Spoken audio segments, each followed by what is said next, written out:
My stepmom marries my dad, takes her kids on their honeymoon without telling me, and expects me to let them move into my inherited home. I, 22 female, am the legal owner of the house that I grew up in after my mother left it to me. I inherited this house from her when she passed away last year at the age of 47 from a stroke. It was sudden, but I've made my peace with it. Now, my parents got divorced when I was 7 years old and had joint custody of me, so I'd spend half the month with my dad and the other half with my mother. I have to say, I was a lot closer to my mother because she just got me, and my dad, 50 male, was always a little too busy for me. I felt like I never had his full attention because it was either work or women for him. I don't think he ever treated me as a priority as such, but I was okay with it as long as I had mom. A couple of years back, right after I turned 18 and started college, my dad decided to move to Houston for work. So we started seeing less of each other, and we'd only meet around the holidays. 2 years ago, he brought along his girlfriend at the time, Julia, 38 female, with him to celebrate Christmas with us. She also brought her 2 daughters, 18 female and 16 female, from her previous relationship with her high school boyfriend. They'd never been married, but they had broken up about 7 years prior to when she started seeing my dad. That was quite a surprise for us because my father had never brought any girlfriends with him to family dinners. But we gave Julia and her kids the warmest welcome we possibly could and did our best to make her feel comfortable around us. It was an evening well spent, and I'd say that all of us got along really well at the time. Even after that, whenever I talked to my dad on the phone, Julia would also say hi and be really sweet to me. Her kids were kind of shy and introverted, so they mostly kept to themselves, but overall, we had a good relationship. After my mother passed away, I found out that she left the house to me. Thankfully, for some reason, my mother had divided all her assets in the will around my 18th birthday because she always liked to think ahead, even in morbid situations like these. Anyway, since I had just graduated, I decided to move in and find a job that wouldn't require me to move out anytime soon. I wanted to spend the next couple of years in my childhood home, just because it was my place of comfort. My father wasn't too pleased with my mom's decision, and he made sure that I knew about it. After he found out about the will, he and Julia had been very sweet and supportive around the time of the funeral. But my dad had been a little morose when he realized he wasn't getting the house back. This house was the one that my parents had purchased together back when they first got married, but my mother took over during the divorce. It was a fair deal because he got out of paying alimony even though my mother had given up her career to stay home and raise me so that my dad could focus on his job. So I believe that my mother taking the house in the settlement and letting my dad go without alimony was completely fair. She worked her way up afterward with a little help from her parents and even made sure that I never felt sidelined or unimportant. She did both jobs well, and I didn't think it was fair for my dad to be annoyed that he didn't get the house back. He didn't talk about it much, but I could sense from his behavior that he wasn't pleased with that. I didn't care at the time because I was still grieving my mother, and my dad being annoyed at her will was the least of my worries. She'd left all her wedding jewelry to him, and all the gifts he'd given her as well, so that should have been enough for him. He went back to Houston with Julia a few weeks after the funeral, and since then, I've been living on my own here. However, about 6 months ago, my dad told me that he was now engaged to Julia and he wanted to get married where his home was. So, he was coming back here for the weeks leading up to the wedding because staying in a hotel when there was a house with enough spare rooms just didn't make sense. Their daughters were also homeschooled, so they wouldn't have a problem with schools either. I agreed with him, so I agreed to let them all move into my house and stay with me before the wedding for a couple of reasons. I was sick of living on my own, and I did get along well with Julia, so I didn't think there was anything wrong with letting them live with me. My dad had also promised to split all the bills with me while they were living here, which meant that I didn't have to worry about overspending on that either. And so, they moved in here with me about a month ago and have been staying here since then. It was nice having them here, and I felt a lot less lonely than I used to earlier when I was living by myself. I believed that I could get used to this.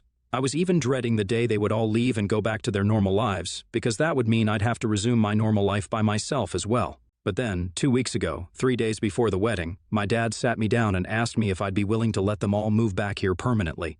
I didn't see that coming at all, but he explained that he'd come back here to make me feel a little more comfortable with the idea of being part of a family and living with them. Since he didn't like the idea of me living all alone in this house, he planned to ease me into it. Now that he thought I was getting along well, he wanted to know if I'd be willing to turn this into a permanent thing. I wanted to say yes immediately, but then his behavior when he learned that he wasn't getting the house back kind of threw me off. As much as I would have loved to make it a permanent arrangement, I didn't think it was such a good idea so soon, and I didn't want to make the mistake of acting on my emotions. I knew that this was the only logical solution to my overwhelming feelings of loneliness, but that didn't mean I absolutely had to let them all move in here with me, and it had just been a month that they'd been living here. So, as much as I wanted to say yes, I ended up telling him that I needed some time to think. It was a gut feeling, but I just knew for some reason that it would be in my best interest to give this some time and not make a rash decision. I kept my personal feelings aside and told him that I'd inform him about my decision after the wedding. He looked annoyed but didn't push it. 10 days ago, they finally got married, and we had a total blast at their wedding. They were supposed to stay here for a couple more days after the wedding and then move back. So I was preparing to let them know about my decision, which was a yes. But before I could get to that, all of them took off on their honeymoon without even telling me about it. 2 days after their wedding, I woke up to find myself completely on my own, and they'd all left. But a lot of their belongings were still at my house. So I decided to make some calls, but nobody responded for quite a while, and I continued to panic about it. I'd planned on telling them about my decision that day itself, but I couldn't even reach them for hours. Finally, around noon, Julia got back to me and informed me very casually that they'd all left for their honeymoon and wouldn't be back for a week. I was stunned because I'd obviously expected them to at least tell me about their plans before just taking off, if not include me. I was offended that they didn't ask me, but I didn't want to be petty. So I started off by asking her why nobody had told me about any of this, and she gave me a lame excuse, saying that they'd forgotten to inform me but told me not to worry because they'd be back soon. I tried to explain to her that that wasn't the point at all, and my problem was that they just left without a word or even a goodbye, and that was rude of them. I said that I wanted to speak to my dad, but that's when her tone changed, and she said that my dad was busy and didn't have the time to speak to me. I still tried to keep my cool and told her to let me know whenever he had time so I could get in touch with him directly. I said it politely, but she turned on me, and all of a sudden she'd gone from this sweet person to a really snarky and mean stepmom. She told me that my dad was going to be busy for the next couple of days and asked me not to bother them. Even though it wasn't necessary at all because I hadn't brought it up, she went on to tell me that there was no need for me to act so hysterically just because I'd been left behind and felt the need to remind me that I wasn't a child anymore. My dad had a new family now, so I needed to make my peace with it. By the time they came back home, she wanted me to get over myself and get the house clean for them. Now, I don't know who she thought she was talking to, but she sure as hell wasn't going to be talking to me like that. She hung up right after saying that, and my anger was literally out of the roof. I decided not to call my dad after that, and thank the universe for not letting me agree to his suggestion before I'd seen this side of his new wife. There was no way in hell that they were living with me anymore, so I personally packed all their belongings up as haphazardly and badly as I could, stuffed them in a couple of cardboard boxes, and left them in the yard for them to find whenever they chose to come back. I didn't care what became of those things because they didn't belong to me, and neither did they belong inside a house that was mine. After that, it was life as usual for me, and I tried not to think about the betrayal that I'd felt because of what my dad had done for no real reason. Yesterday, they finally came back from their honeymoon, and luckily, I was at work when they found all their stuff in the yard. I'd also changed the locks on the door in the meantime, so they couldn't get in either, and my dad was extremely pissed off when he contacted me about it. He told me that I was being a brat and overreacting because, to them, deserting me at home without notice is not something worth getting mad over, and they did nothing wrong. I just told him to take their boxes and leave, and if I saw them on my property when I came back home, I'd call the police. He cursed at me and then hung up, but I had to get back to work and couldn't waste my time worrying about that. When I got home after work, I noticed that they'd taken their things and left, and I thought that this was the end of it. But the most annoying bit was yet to come. Around midnight, my dad called me up and told me that Julia had something to say to me. She told me that she was sorry about the way she spoke to me and that she took it all back. She'd love to have a second shot at making amends with me, and she didn't want to be on bad terms with me over something so petty. I told her to shut the hell up and leave me alone because I didn't need her fake apologies. I'm not a fool, and I could tell why she suddenly wanted to play happy family now that I wasn't going to let them live with me anymore. If she had any regrets, she wouldn't have waited for so long to realize that she'd messed up and would have apologized right after the phone call that day, or even during her vacation for that matter. I'm sure my dad isn't sorry either, but when he realized that I wasn't going to forgive them, he decided to go all sentimental on me and told me that I was being heartless by not allowing them to live with me. He said that he was willing to split all the bills with me if I let him move back in, but he wanted to live in this house since it reminds him of my mother. So it would be really selfish of me to kick them out like this without thinking of what the repercussions of that might be, because he'd only come back to feel closer to my mother apparently. He even said that Julia had just been in a bad mood that day and didn't mean anything she said, and even her kids missed me, so they wanted me to allow them to come back and let them have a fresh start here. But I wasn't having any of it. I'd always known that my dad had his eye on this house ever since the divorce, and now that I'd seen this side of Julia, I didn't want to risk anything. So I told him that they could go back home because I wasn't changing my mind. Then, out of nowhere, my dad started bawling his eyes out on the phone and accused me of being the most selfish daughter ever because I couldn't even let him live in the house he'd spent the happiest days of his life in over a silly little disagreement that I'd had with Julia, and because they hadn't taken me with them on their honeymoon. Which wasn't even the whole reason. He said that I was being petty and mean and that my mother would hate this ugly side of mine. ITA for not letting my dad and his new family move back in with me after his new wife was rude to me and they didn't ask me to. Accompany them on their honeymoon vacation? Update 1. The comments on my original post were definitely a reality check.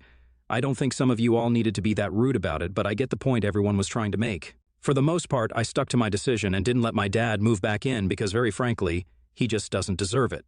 He's been nothing but awful to me so far, and I don't need any more of that in my life. It was nice while it lasted because both he and Julia were very sweet to me initially. But once I told my dad that I still needed time to think, their real colors started to show. They probably ran out of patience and thought that they could intimidate me into letting them live with me, but unfortunately, I'm not that weak. I'd rather be lonely than end up spending my time with the wrong people. I shouldn't have let them come here at all because his reaction when he learned that the house's ownership had been transferred to me and not him should have been enough for me to realize how materialistic and selfish people can be when it comes down to it. As for Julia, I'm glad that she chose to pick a nonsensical fight with me and ended up messing things up for herself on a grand scale. Because had she not said that, we would have all been a happy family now, or I guess we could have been. But that will never happen because I'm not falling for their fake behavior again. I was lonely, I missed my mom, and all my grandparents had passed on already. So, I needed a family to be my support system, but these people are definitely not up for that job, and I'm relieved I realized that before it was too late. It's been a couple of days since they left, but my dad's been calling me regularly and keeps texting me because I'm not answering his calls. He thinks that I should at least give them one last chance at fixing things, but they don't deserve it. They blew their one chance, and if I give them another one, I'm sure they'll blow it too. And that will backfire on me more than anyone else. So, it doesn't make sense to take that risk. I feel bad that I'm treating my dad like this, but there's not much I can do in such a situation. You reap what you sow, and in his case, he never bothered to put in much of an effort with me. So he doesn't get to complain when he realizes that I'm not going to make life decisions based around him and his feelings, because he never did that for me. Update 2. So, apparently my dad's not just insistent, but he's pretty desperate to move in. Guess why? Because he didn't take a break from his job like he'd claimed to.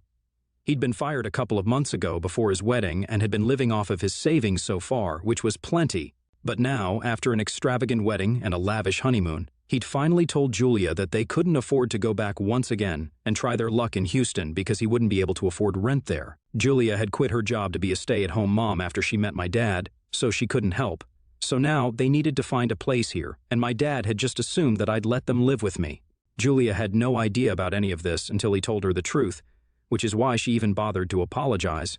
So I was right about her not having any real regrets about her behavior. She's as fake as it gets, but that's the kind of wife my dad deserves anyway.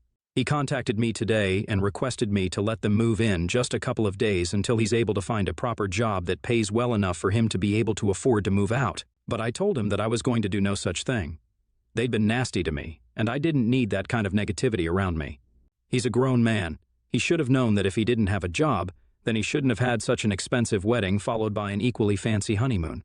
I understand the need to show that you're wealthy, but that's only for people who can actually afford it, and not for men with a stay-at-home wife and 2 teenage stepdaughters. He was well aware of his responsibilities, but he chose to ignore them, and that is not my fault, and I refuse to feel guilty for putting myself above him. They can sort things out for themselves because none of this is my problem anymore. I texted him back and told him the same things that I said here, but I tried to be a little more polite than I was here because I didn't want to come off as someone who was mocking him or whatever. But he chose to take it as a mockery of what he was going through and told me that I'd have to suffer for what I was doing to him.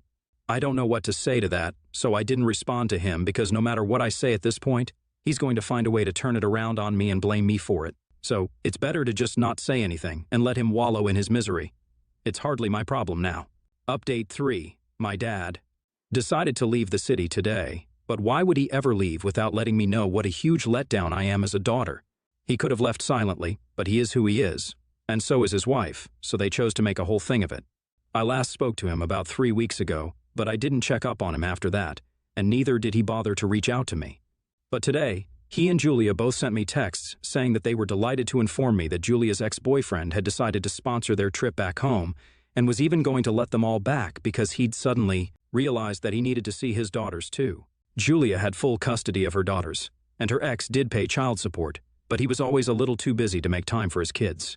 He'd waited long enough for Julia and my dad to sort their situation out on their own, but when he realized that they were useless, he offered to clean up their mess himself, which is great for his daughters, I guess.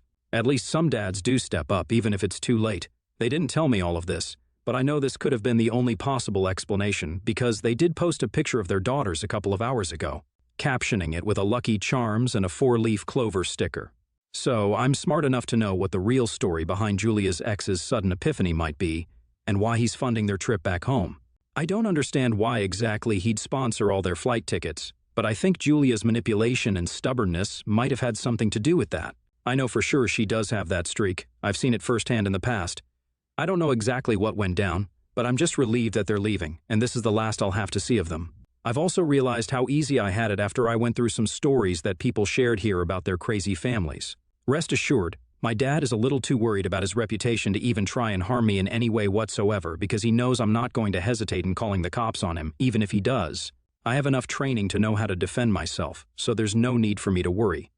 And now that they're leaving, there's even less of a reason for me to even think about them at all, so yay for me, I guess. I still do feel a little lonely sometimes, but instead of hoping about it, I now go to my friends instead because I think that's a better route to take when it comes to things like these. I completely shut everyone out after my mom passed away, and I hadn't even realized how alone I'd become until I read the comments here.